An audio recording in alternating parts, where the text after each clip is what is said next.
Hello नमस्कार and welcome बेटा। Last lecture ની અંદર આપણે વાત કરી હતી અંડકોષ જનન વિશે, બરાબર। આજના લેક્ચરમાં આપણે વાત કરીએ છીએ ઋતુચક્ર વિશે, બરાબર। લેક્ચરને ચાલુ કરતા પહેલાં એઝ યુઝ્યુઅલ કે જો તમે ચેનલ પર નવા છો તો ચેનલને સબસ્ક્રાઈબ કરી નાખો અને બેલ આઇકોનને દબાવી દેજો, જેથી કરીને નવા વિડીયોની નોટિફિકેશન તમને મળતી રહે। અને નંબર 2, જો તમે ઓલરેડી છો જ ચેનલ પર તો લાઈક તો બને જ છે અને વિડીયોને વધુમાં વધુ શેર કરજો બેટા, જેથી વધુમાં વધુ વિદ્યાર્થીઓ સુધી વિડીયોને પહોંચાડી શકાય। ઓકે, તો વાત આપણે કરવી છે આજે, અને એ વાત જે આપણે કરીએ છીએ એ છે ઋતુચક્ર વિશે આપણે આજે વાત કરવાની છે। શેના વિશે વાત કરીએ છીએ? સ્ત્રીઓમાં ઋતુચક્ર। તો વાત કરીએ આપણે ઋતુચક્ર વિશે। રેડી? ચલો હવે તો સૌથી પહેલાં લાસ્ટ આપણે અત્યાર સુધી શું ભણ્યા, આપણે આજનો લેક્ચર ચાલુ કરીએ પહેલાં તો માનવ પ્રજનનની અંદર આપણે પ્રસ્તાવનાના લેક્ચરથી શરૂ કરીએ તો પ્રસ્તાવના પછી આપણે નર પ્રજનન તંત્ર, શુક્રકોષ જનનની ક્રિયાની વાત કરી, ત્યાર પછી આપણે માદા પ્રજનન તંત્ર, એના પછી અંડકોષ જનન, બરાબર, પછી આપણે સ્તન ગ્રંથિ વિશે વાત કરી હતી, બરાબર, બાહ્ય જનનાંગો છે એની ચર્ચા કરી। હવે આજે આપણે વાત કરીએ છીએ ઋતુચક્ર વિશે।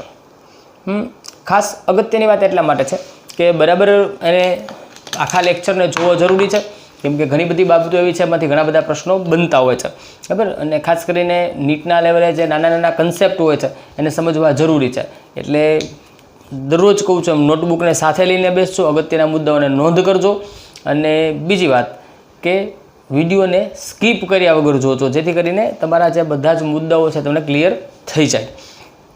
ચલો તો શરૂ કરીએ ઋતુચક્ર। તો ઋતુચક્ર છે એ શું છે? તો ઋતુચક્ર વિશે આપણે એમ કહી શકીએ કે એક સસ્તન પ્રાણીઓ છે, એ સસ્તન પ્રાણીઓની અંદર પણ બે પ્રકારના ચક્રો જોવા મળતા છે, ઋતુચક્ર, બાકીનાની વાત આપણે પછી કરશું। તો એમાંય ખાસ કરીને સસ્તન પ્રાણીઓમાં તે મનુષ્ય છે, વાનર છે, એપ છે, બરાબર, વાનર, એપ અને માનવ, એનું આ એક વિશિષ્ટ લક્ષણ છે એમ કહી શકાય। તો કોનું કોનું? અહીં આગળ આપણે એમ કહીશું કે આ ઋતુચક્ર જે છે એ વાનર, એપ અને મનુષ્યનું વિશિષ્ટ લક્ષણ છે, કેમ કે આ પ્રાણીઓમાં જ એ જોવા મળે છે, બરાબર, અન્ય સસ્તન પ્રાણીઓમાં જોવા મળતું નથી, એટલે સૌથી પહેલાં તો એ એક વિશિષ્ટ લક્ષણ છે। હવે ખરેખર ઋતુચક્ર શું છે? તો માદા પ્રજનન તંત્ર જે છે એની અંદર થતા ચોક્કસ પ્રકારનો એક બદલાવ છે, બરાબર, એક ચોક્કસ પ્રકારનો બદલાવ છે। આ ઋતુચક્ર છે એની સાયકલ એક હોય છે, જેને આપણે એક આખું ચક્ર ચાલે છે, એક સાયકલ છે, જેને આપણે ઇંગ્લિશમાં મેન્સ્ટ્રુઅલ સાયકલ તરીકે ઓળખીએ છીએ। હવે આ સાયકલ, આ ચક્ર છે એ આખું 28 દિવસનું આખું એક ચક્ર છે, બરાબર। એ 28 દિવસ દરમિયાન માદા પ્રજનન તંત્રની અંદર ચોક્કસ પ્રકારના ફેરફારો થાય છે। બેટા એક જ મિનિટો, કેમ પ્રજનન તંત્રમાં થતો એક ચોક્કસ ફેરફાર છે, આ જે ફેરફાર છે એ શું છે, શેના માટેનો ફેરફાર છે? તો માદાના શરીરની અંદર ગર્ભનું સ્થાપન થાય છે, બરાબર ને। માદાના શરીરની અંદર જ્યારે ફલનની ક્રિયા થઈ જશે પછી ગર્ભનું સ્થાપન માદાના ઉદરમાં, માદાના ગર્ભાશયમાં થાય છે, અને ત્યાં આગળ શિશુનો વિકાસ થાય છે, બરાબર। એ સંપૂર્ણ વિકાસ થયા બાદ શિશુનો જન્મ થાય છે।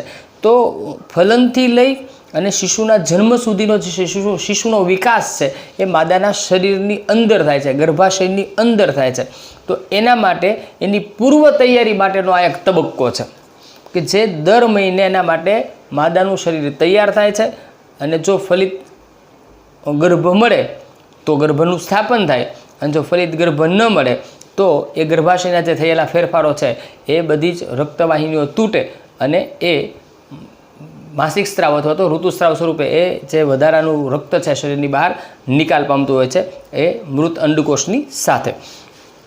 આ આખી રચના સામાન્ય આપણે ખ્યાલ મેળવ્યો, એના વિશે થોડા મુદ્દાઓને નોંધતા જઈએ અને એને આખું આપણે જે આખી જે સાયકલ છે એને સમજવાનો પ્રયત્ન કરીએ। તો સૌથી પહેલાં શું છે તો આપણે એમ કહીશું કે એ માદા પ્રજનન તંત્રમાં થતો એક બદલાવ છે, પ્રજનન તંત્રમાં થતો એક બદલાવ છે, બરાબર ને, ચોક્કસ પ્રકારનો બદલાવ. આ બદલાવમાં થાય છે શું? આ બદલાવ શેના માટે થાય છે?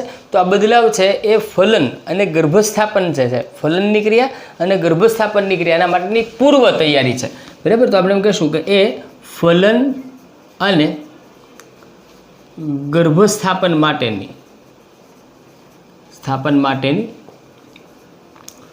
પૂર્વ તૈયારી છે. બરાબર, જેના કારણે ગર્ભનું સ્થાપન ગર્ભાશયની અંદર થઈ શકે. ઓકે, ચલો હવે આ ઋતુસ્રાવ છે એ બંધ ક્યારે થાય એની સાથે આ બધા નાના નાના મુદ્દાઓ છે, યાદ રાખજો, ટૂંકા પ્રશ્નોમાં પૂછી શકાય એવા છે. એ બંધ ક્યારે થાય, ઋતુસ્રાવ ક્યારે બંધ થાય? તો એ 3 તબક્કામાં બંધ થાય.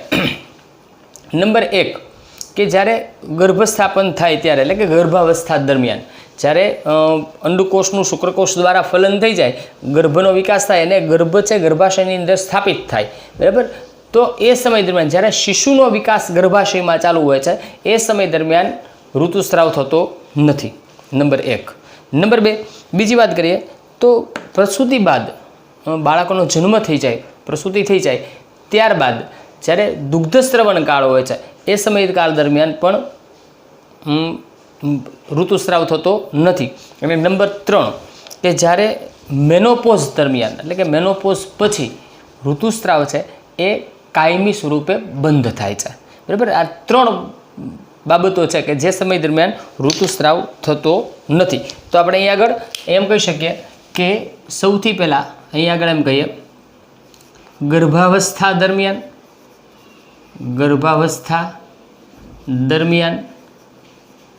નંબર 2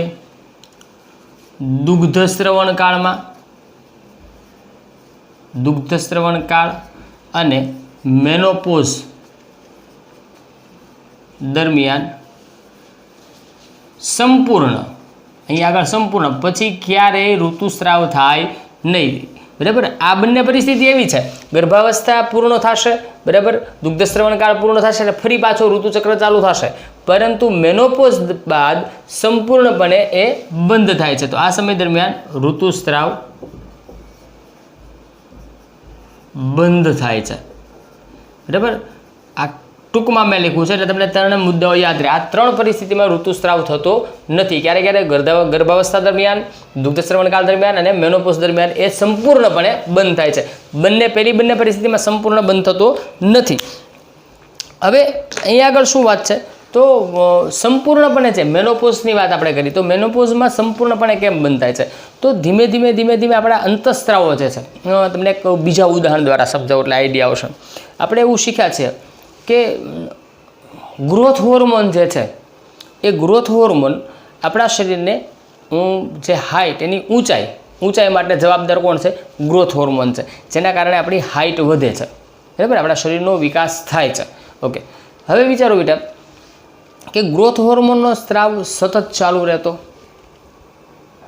કલ્પના કરો શું થાય? બરાબર, આપણે શીખાય છે કે જો વધુ પડતો સ્ત્રાવ થાય તો શું થાય, વિરાટ કાયતા અને ઘણી બધી આવી બધી બાબતો છે કે જે 8 ફૂટ કે એના કરતાં વધુ હાઇટ જોવા મળે છે, તો એની અનિયમિતતાઓ સર્જાય. બરાબર, એટલે જે અંતઃસ્ત્રાવો છે આપણા શરીરની અંદર એ કેટલાક અંતઃસ્ત્રાવો એવા છે કે એ અંતઃસ્ત્રાવો અમુક સમય દરમિયાન એનો સ્ત્રાવ થતો હોય છે અને ચોક્કસ સમયગાળા દરમિયાન, અને ત્યારબાદ ધીમે ધીમે એનો સ્ત્રાવ ઓછો થાય. અહીંયા આગળ માદા પ્રજનન તંત્રની અંદર પણ એવું જ થાય છે. જે એન્ડ્રોજન્સ છે એ એન્ડ્રોજન્સ લેવલ જે છે એ ધીમે ડિક્રીઝ થાય છે, ધીમે ઘટે છે, અને એ ઘટશે એટલે એના કારણે ઋતુસ્રાવ બંધ થાય છે અને પછી કાયમી સ્વરૂપે બંધ થશે. બરાબર, એ દરમિયાન સ્ત્રીના શરીરમાં પણ કેટલાક ફેરફારો તમને જોવા મળતા હોય છે. બરાબર, એના ઘણા બધા કારણો છે, એમાં આપણે જોવું નથી, પણ આપણે એટલું યાદ રાખીએ કે ક્યારે બંધ થાય તો ગર્ભાવસ્થા દરમિયાન, દુગ્ધસ્રવણ કાળ દરમિયાન અને મેનોપોઝ પછી સંપૂર્ણપણે બંધ થાય. બરાબર, પહેલી 2 પરિસ્થિતિમાં નહીં પણ છેલ્લી પરિસ્થિતિમાં સંપૂર્ણપણે ઋતુસ્રાવ બંધ થાય છે. હવે આ છે વાતથી આપણે સામાન્ય બાબતોની ચર્ચા કરી.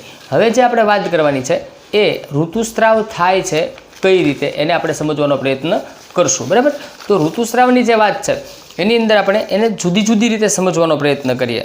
જેટલા ફેરફારો એની અંદર થાય છે, જે લેવલે ફેરફારો થાય છે એને સમજશું.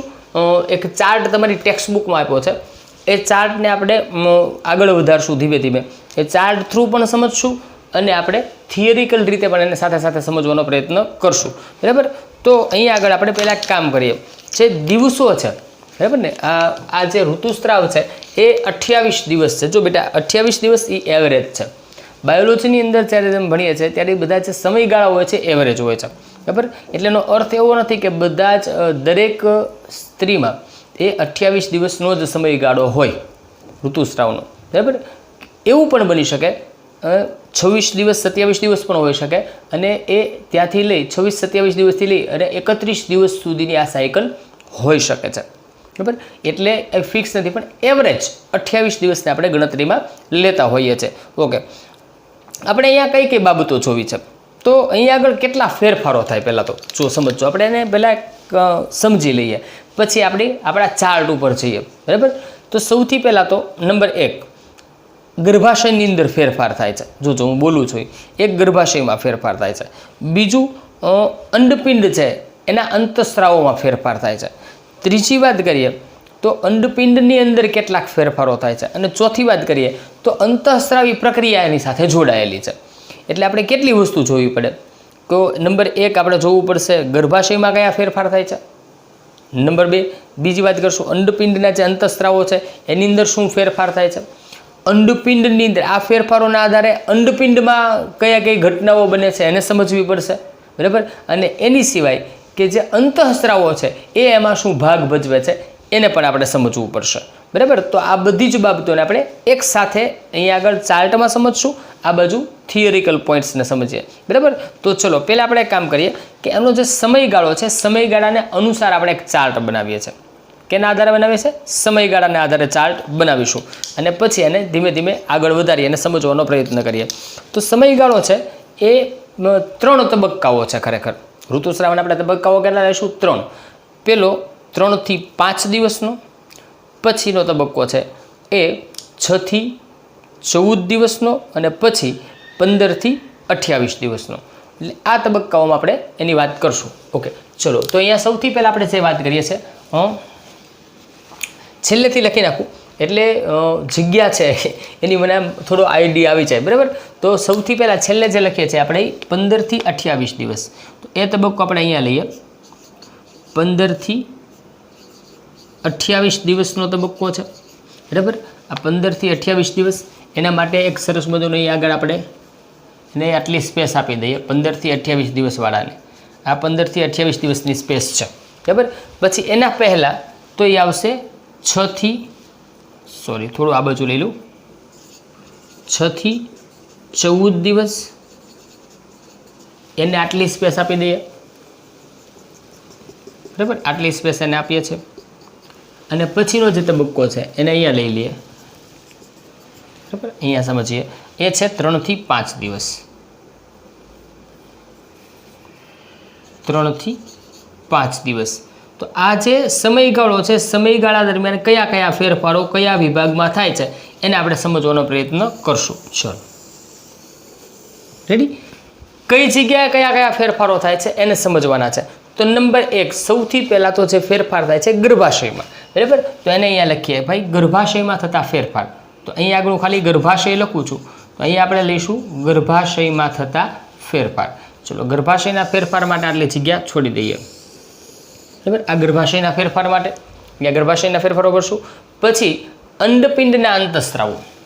તો અહીંયા લખીએ અંડપિંડ અંતઃસ્રાવ. આ અંડપિંડના અંતઃસ્રાવોને અહીંયા આગળ ભણશું. ઓકે, અંડપિંડના અંતઃસ્રાવો. પછીની વાત કરીએ તો અંડપિંડની અંદર કેવા ફેરફાર થાય છે, બરાબર. આ અંતઃસ્રાવો અથવા તો જે અંતઃસ્રાવોની સાથે અહીંયા આપણે વાત કરશું અંડપિંડમાં કેવા ફેરફાર થાય છે. અંડપિંડની અંદર જે કાર્યો થાય છે એ કાર્યોની ચર્ચા આપણે અહીં આગળ કરશું. અને છેલ્લે ઉપર આપણે વાત કરશું અંતઃસ્રાવો વિશે. અહીંયા વાત કરીએ છીએ આપણે અંતઃસ્રાવો. જે અંતઃસ્રાવો અંડપિંડમાં ઉત્પન્ન થાય છે એના આધારે અહીંયા બીજા કેટલાક અંતઃસ્રાવો જે છે આપણા હાઇપોથેલેમસમાંથી જે આવતા હોય છે, બરાબર, એના આધારે પણ કેટલાક ક્રિયાઓ થતી હોય છે. પિટ્યુટરી ગ્રંથિમાંથી જે અંતઃસ્રાવો આવે છે એના થ્રુની આપણે વાત કરશું. ઓકે, તો આ આટલા તબક્કામાં એને સમજવાનો પ્રયત્ન કરીએ અને થિયરિકલ મુદ્દાઓ બહુ ટૂંકા છે એને આપણે એની સાથે સાથે વણી લઈશું, બરાબર. તો સૌથી પહેલાં વાત કરીએ 3 થી 5 દિવસ. તો 3 થી 5 દિવસ જે છે એને સ્ત્રાવી તબક્કો કહેવામાં આવે છે. કયો છે? સ્ત્રાવી તબક્કો છે, જે દરમિયાન ઋતુસ્રાવ થાય છે. સમજો ખાસ, બરાબર. તો આ સમય દરમિયાન શું થાય છે? રજોદર્શન અથવા તો ઋતુસ્રાવ થાય છે. આ સમય છે એ ઋતુસ્રાવનો સમય છે. અહીંયા આગળ સ્ત્રાવી તબક્કો છે અથવા તો ઋતુસ્રાવ થાય છે. અહીંયા ઋતુસ્રાવ એમ જ લખીએ. ચલો, ઋતુસ્રાવ થાય છે. તો ઋતુસ્રાવ થાય ત્યારે શું ઘટના બને છે?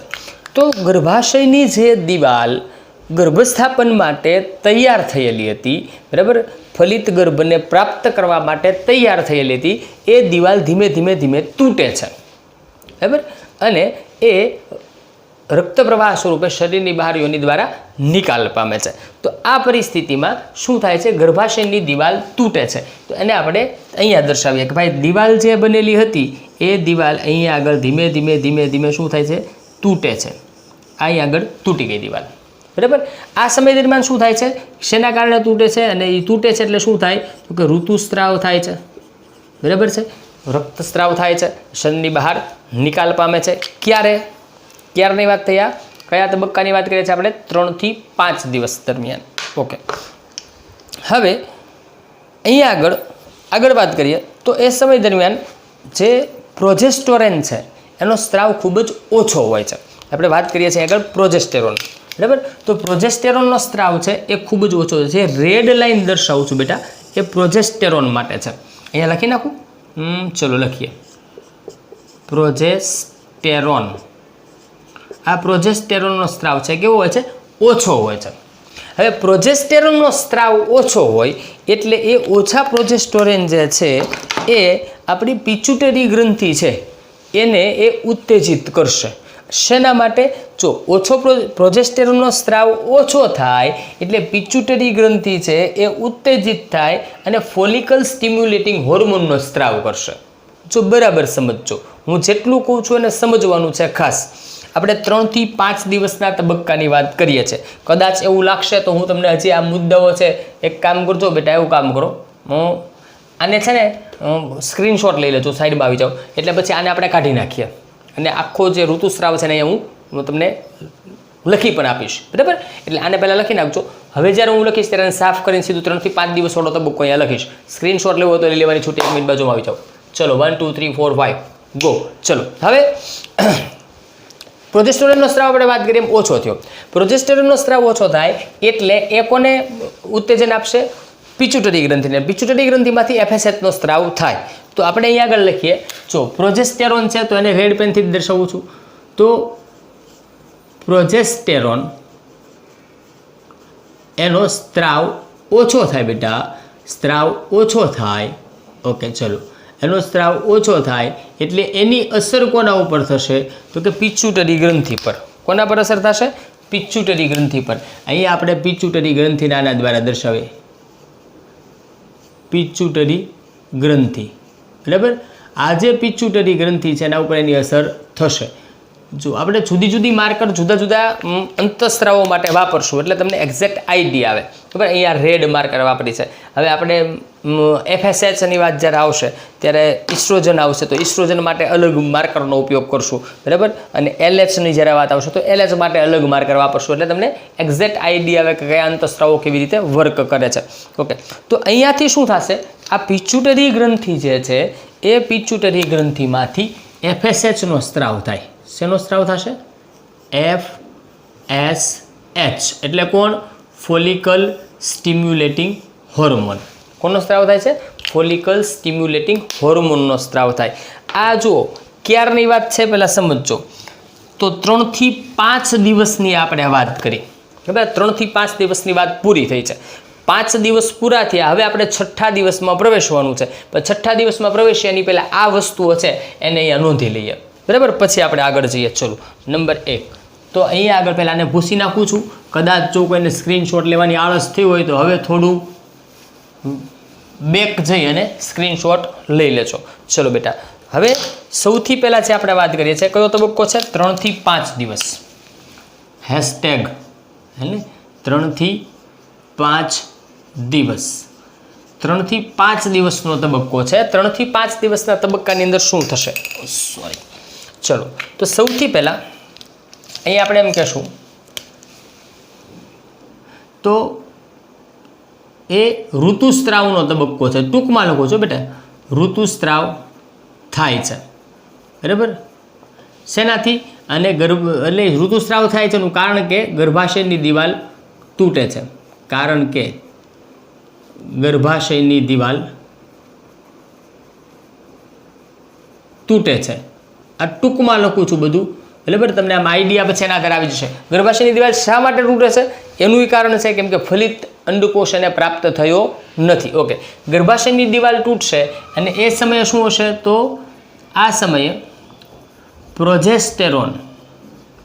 પ્રોજેસ્ટેરોનનું સ્ત્રાવ ઓછો હોય છે.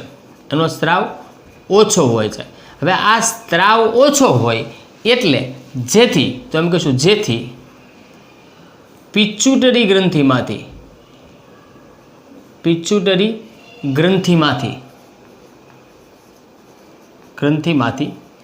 FSH નો સ્ત્રાવ થાય છે.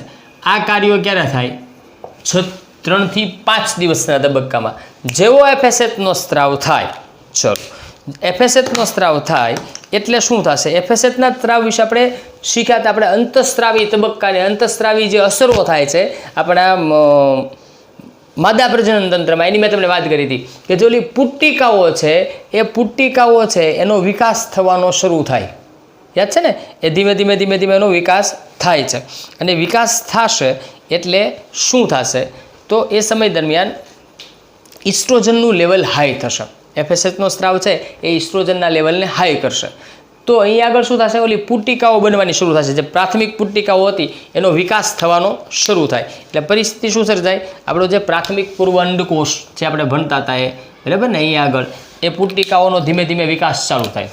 આવી રીતે, બરાબર ને, આ પુટ્ટિકાઓ ધીમે ધીમે વિકાસ પામશે. આમ આ પુટ્ટિકાનો વિકાસ થશે. બરાબર, ચલો,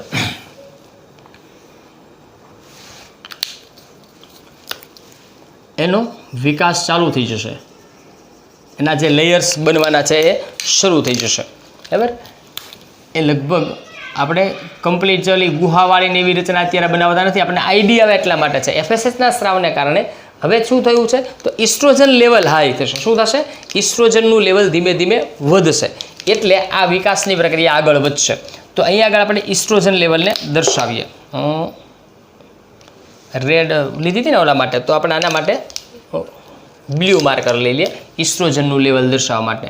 તો અહીંયાથી આ ઇસ્ટ્રોજનનું લેવલ હાઈ થશે. જો અંડપિંડના જે અંતઃસ્ત્રાવો છે એમાં શું થાય છે? ઇસ્ટ્રોજન લેવલ છે એ હાઈ થશે. કોનો છે આ સ્ત્રાવ? ઇસ્ટ્રોજન. ઇસ્ટ્રોજનનું લેવલ હાઈ થાય એ સમય દરમિયાન શું થશે? તો આ પુટ્ટિકાઓ જે છે એ પુટ્ટિકાઓ છે એનું નિર્માણ શરૂ થઈ જશે. અને સાથે સાથે એના કારણે શું થશે? જુઓ, આ પુટ્ટિકાનું નિર્માણ ચાલુ થયો એનો અર્થ એવો થયો કે ફરી પાછી પરિસ્થિતિ સર્જાય છે ગર્ભસ્થાપનની.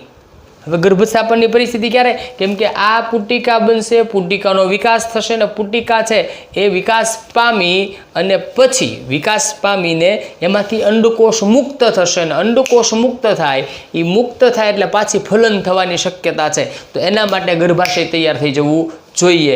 એટલે અહીંયા આગળથી ગર્ભાશયની દિવાલ છે પાછી બંધાવાની શરૂ થશે. એટલે આ ગર્ભાશયની દિવાલ છે એ ફરી પાછી બંધાવાની શરૂઆત થશે. જુઓ, આ ગર્ભાશયની દિવાલ બંધાશે.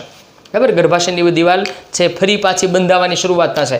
ત્યારે આ દિવાલ છે એ લગભગ 2 થી 2.2 mm જેટલું એનું સ્તર બને છે. 2 થી 2.2 mm જેટલું સ્તર બને છે. કયા દિવસની વાત કરે છે? 6 થી 14 દિવસ દરમિયાન. બરોબર સમજો. હવે આ પુટ્ટિકાનો જે વિકાસ છે ચાલુ રહેશે. બરાબર, એટલે અહીંયા આગળ શું થશે? જે જુદા જુદાના સ્તરો બને છે, આપણે બધા ઝોન આપેલું સુડાને, બરાબર ને, અંતઃસ્તર ને બાહ્ય સ્તર ને બધા સ્તર બનશે. તો અહીં આગળ માની લો આપણે એક સ્તર સાથે સાથે બનાવી જ નાખીએ, થોડી આળસ નહીં કરતા. બરાબર, ચલો. અને હવે આ જે વિકાસના તબક્કાઓ છે એ દરમિયાન આ રચના કંઈક આવી થઈ જશે. આપણે શીખ્યા એ પ્રમાણે આગળ તમને યાદ હશે.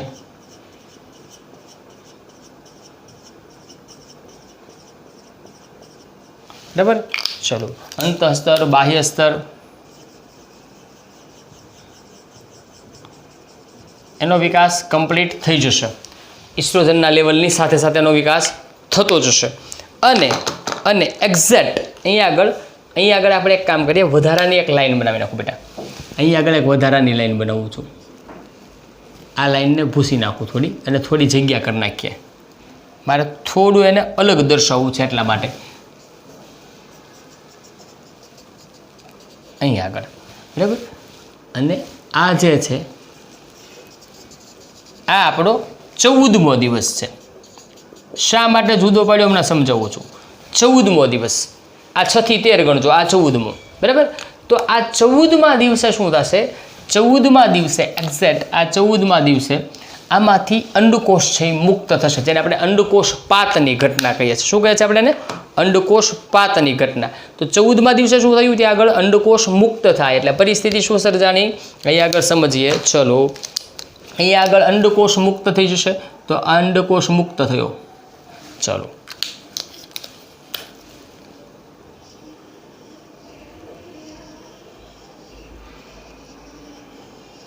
અંડકોષ મુક્ત થયો અને બાકીના જે કવરિંગ છે એ એમનેમ જ રહેશે. તો એ કંઈક આવી રચના રહેશે. હવે બાકી જે રહી છે બરાબર ને, આવી રચના.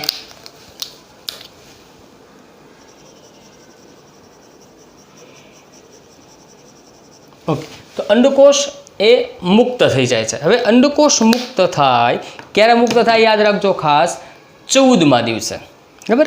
એટલે અંડકોષ મુક્ત થશે તો એ જ સમયે ઇસ્ટ્રોજન જે છે, ઇસ્ટ્રોજનનું લેવલ એ ઊંચું હશે. જ્યારે ઇસ્ટ્રોજનનું લેવલ હાઈ છે, જુઓ, જ્યારે 14મા દિવસે અંડકોષ પાત થાય છે ત્યારે ઇસ્ટ્રોજનનું લેવલ ખૂબ જ હાઈ છે.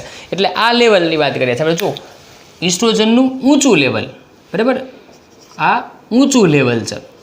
જ્યારે એનું લેવલ ઊંચું હોય ત્યારે એ ઇસ્ટ્રોજન ફરી પાછો આપણી પિચ્યુટરી ગ્રંથિ છે એને અસર કરશે. પિચ્યુટરી ગ્રંથિ ઉપર એની અસર થાય એટલે ત્યાંથી લ્યુટિનાઇઝિંગ હોર્મોન મુક્ત થાય. શું થાય છે? Luteinising hormone. એટલે પછી એફએસએચ જે છે એ એફએસએચનો સ્ત્રાવ છે એ ધીમે ધીમે ઘટશે અને એલએચની માત્રા વધશે. તો ઇસ્ટ્રોજનના ઊંચા લેવલે, જો અહીં આપણે એને દર્શાવવું હોય તો એમ કહી શકીએ. ચલો, અહીંયા રેડ પેનથી ઉપર લખીએ તો ઇસ્ટ્રોજનના ઊંચા લેવલે શું થયું? આમાંથી સ્ત્રાવ કોનો થશે? તો કે એલએચનો સ્ત્રાવ થશે. લ્યુટિનાઇઝિંગ હોર્મોન એનો સ્ત્રાવ વધશે બરાબર. સ્ત્રાવ વધશે અને ધીમે ધીમે એફએસએચ જે છે, એફએસએચ એનો સ્ત્રાવ ઘટશે બરાબર. એલએચનો સ્ત્રાવ વધશે અને એફએસએચનો ઘટશે. દર્શાવું છું હમણાં બરાબર. હવે અહીંયા આગળ જો આપણે જે એફએસએચની વાત કરતા હતા, ફોલિકલ સ્ટિમ્યુલેટિંગ હોર્મોન, એ કોના ઉપર અસર કરતા છે? તો એના કારણે જો આ ઘટના બને છે, આ ઘટના જે પુટ્ટિકાઓ છે એના વિકાસની ઘટના આપણે આગળ વાત થઈ ગયેલી છે ઓલરેડી, એટલે હું વચ્ચે નહોતો બોલ્યો, પણ મને એમ થયું કે ના ચલો વાત કરી દઈએ.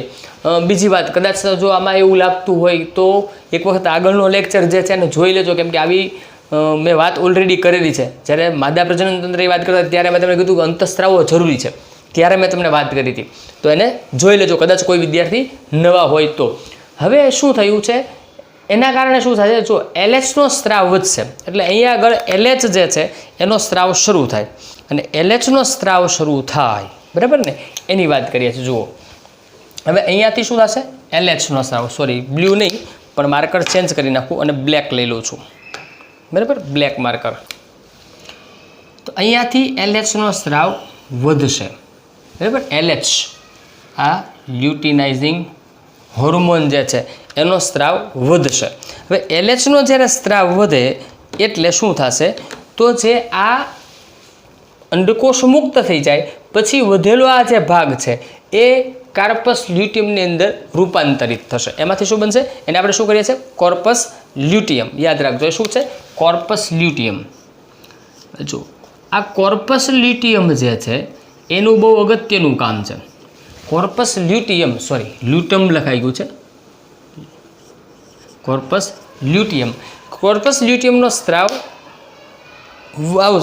કોર્પસ લ્યુટિયમ બનશે અને કોર્પસ લ્યુટિયમ જે છે એ ફરી પાછો પ્રોજેસ્ટેરોનનો સ્ત્રાવ કરશે.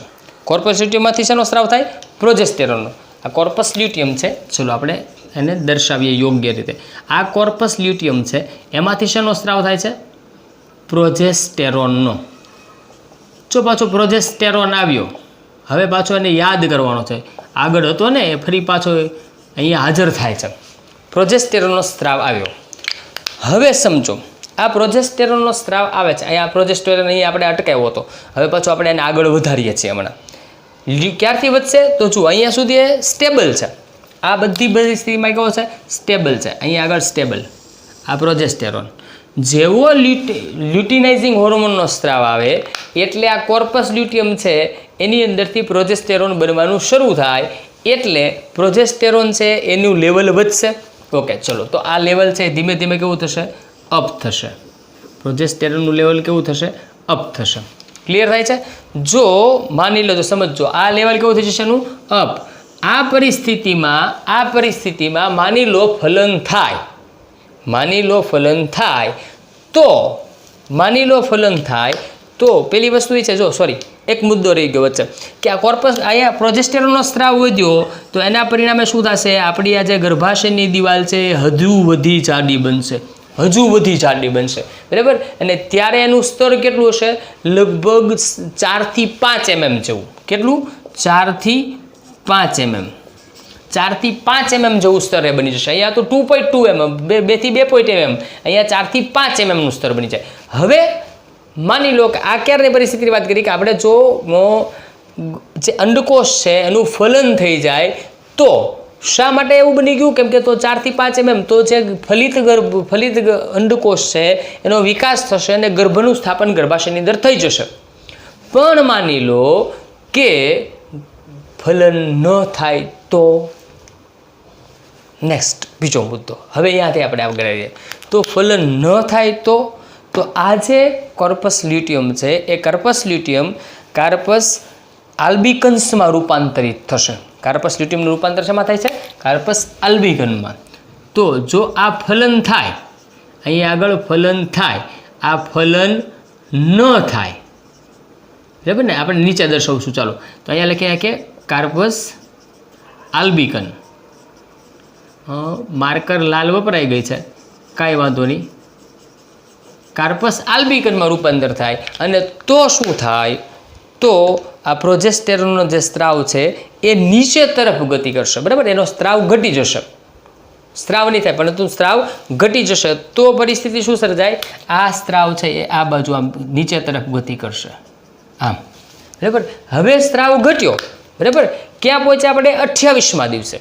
સ્ત્રાવ ઘટી ગયો ક્યાં? 28મા દિવસે. તો 28 દિવસે ચક્ર પૂરું થયું. 28 દિવસ પછી કયો દિવસ આવે? પહેલો દિવસ આવી જાય. એટલે જો અહીંયા આગળ સ્ત્રાવ ઘટ્યો તો 3જા દિવસે ફરી પાછું શું થાય? ઋતુસ્ત્રાવ ચાલુ.